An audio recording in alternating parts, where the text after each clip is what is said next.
My friend, stop everything. Sit down, grab some noodles, and listen to this question that's worth more than the Ninja NM exam. Who was the biggest player in the shinobi world, Naruto or Sasuke?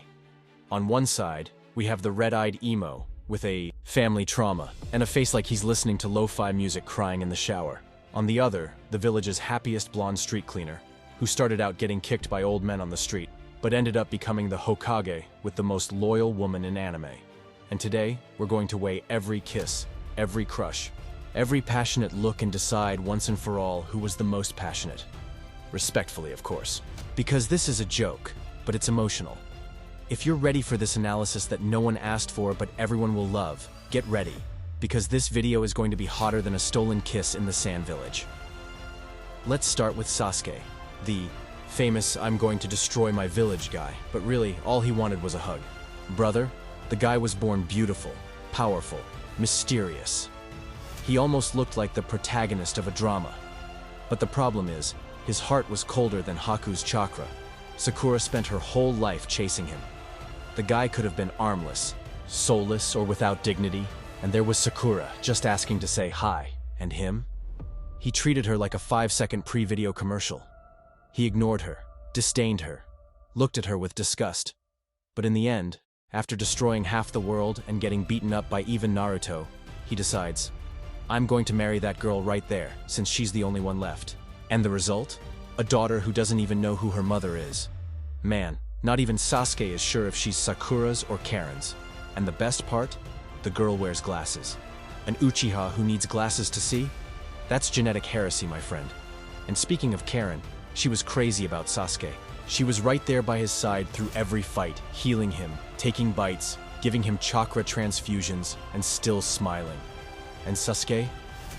He treated her like a mission snack. He only used her when he was hungry. He didn't kiss her. He didn't cuddle her. He didn't even say good morning. The crazy guy sucked her blood like a vampire from the deep web, and then turned his back. And then he even had the audacity to run her through with a sword when he was tilted. This Sasuke is colder than the heart of an ex at the end of a relationship. But wait, it gets worse.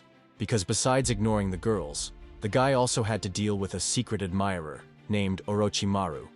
That guy wanted more than just Sasuke's body for jutsu training, huh? The way he said, "my dear Sasuke," gave even Zabuza the creeps. And the worst part is, Sasuke was along for the ride. He slept with Orochimaru, trained with Orochimaru, and cosplayed as a sexy villain with Orochimaru. That thing has more sexual tension than a forbidden romance arc. And let's get one thing straight. Sasuke, even after getting married, seemed more interested in walking around in a homeless man's clothes than enjoying a honeymoon with his wife. He disappeared for years, Sakura sleeping alone, raising her daughter alone, taking care of the house, paying bills.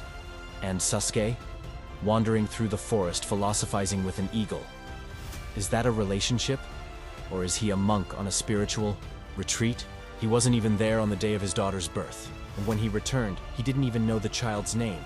He called her you. You're crazy, bro. The guy's handsome, but he's not engaging at all. As ninja wisdom goes, if you only have looks, you can't hold anyone's kunai. Now let's talk about Naruto, the king of overcoming. The naughty blonde who won more hearts than a village. Naruto started out alone, rejected, fatherless, motherless, with a demon in his belly and no kiss on his lips. But over time, my brother, the guy became a veritable collector of waifus. Starting with her, Hinata. Shy, quiet, but with a heart that only beat for Naruto. Since childhood, she'd watch him train, get beaten, and smile from afar. And why? Because she had the Byakugan, my partner. She saw everything. And when I say everything, I mean everything. Maybe she fell in love the first time she saw Naruto's hidden chakra, if you know what I mean.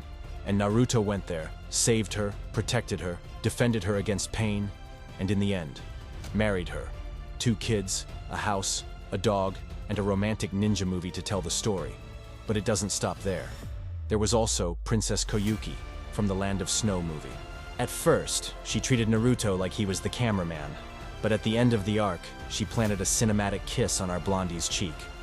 And Shion, the priestess who predicted the deaths of others, she saw Naruto was going to die, got all sentimental, and in the end, she was already asking him to be the father of the next priestess. Naruto just didn't understand because he thought it was an A-rank mission. Imagine his face when he heard, "I want you to be the father of my daughter."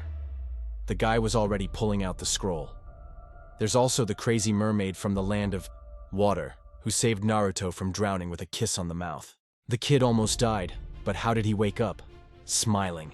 And Amaru, that ninja nurse who stole a kiss from Naruto while he was unconscious.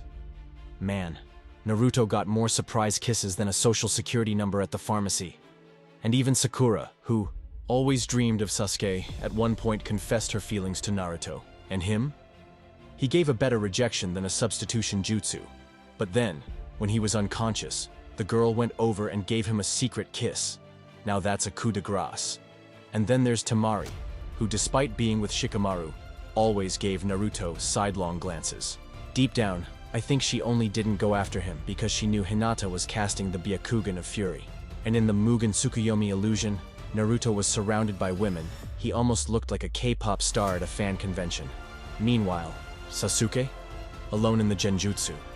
He didn't even have company in his dreams. A sad end, and let's face it, Naruto was hanging out with Jiraiya, the master of perverts. If the old man was known as Ero Sennin, Naruto was the disciple of malice. He'd go to hot springs together to spy on women, invade bathhouses, perform sexy jutsu, create busty clones, and even have the nerve to claim it was all ninja strategy. Brother, if that's not the height of sleaze, I don't know what is. Meanwhile, where was Sasuke?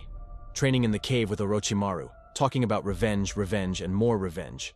So, after weighing everything, kissing, charisma, women in, love, people who declared their love, people who threw themselves at each other, and even a technical kiss between rivals.